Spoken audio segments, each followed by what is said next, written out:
আমি হিসাব চাই পারিস হ্যাঁ পাম্পের হিসাব পাম্পের হিসাব পাম্পের হিসাব করতে বস না আমার কাগজপত্র আছে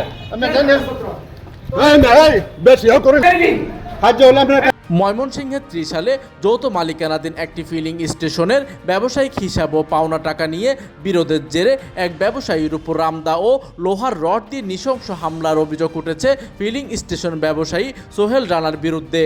এই ঘটনায় প্রায় 4 কোটি টাকা আত্মসাতের চেষ্টার অভিযোগ এনে ত্রিশাল থানায় লিখিত অভিযোগ দায়ের করেছেন ভুক্তভোগী মোহাম্মদ বদরুদ্দোজা হায়দার।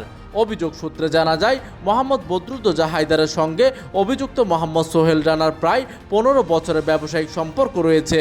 ত্রিশাল বাগান এলাকায় তাদের যৌথ মালিকানার মেসার্স মোজাদ্দিদিয়া ফিলিং স্টেশন নামে একটি প্রতিষ্ঠান পরিচালিত হয়ে আসছে। অভিযুক্ত সোহেল রানা প্রতিষ্ঠানের হিসাব বুঝিয়ে না দিয়ে প্রায় 4 কোটি টাকা আত্মসাতের চেষ্টা করছে এবং তাকে ফিলিং স্টেশনের প্রবেশও বাধা দিচ্ছে বলে তিনি জানান। পাম্পের হিসাব পাম্পের হিসাব পাম্পের হিসাব করতে বস না আমার কাগজপত্র আছে বেশি করুন হাজ আমরা কাজ আমরা বাড়ি দে দে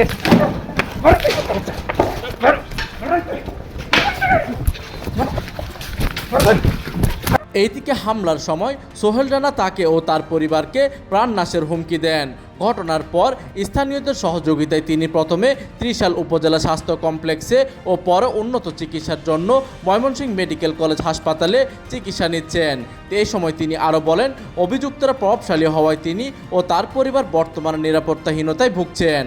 এই ঘটনায় সুষ্ঠু তদন্ত করে প্রয়োজনীয় আইনগত ব্যবস্থা গ্রহণের জন্য তিনি প্রশাসনের কাছে দাবি জানিয়েছেন। প্রতিনিধির তথ্য ও পাঠানো চিত্রে ডেস্ক নিউজ, দিগন্তের বার্তা 24, ত্রিশাল।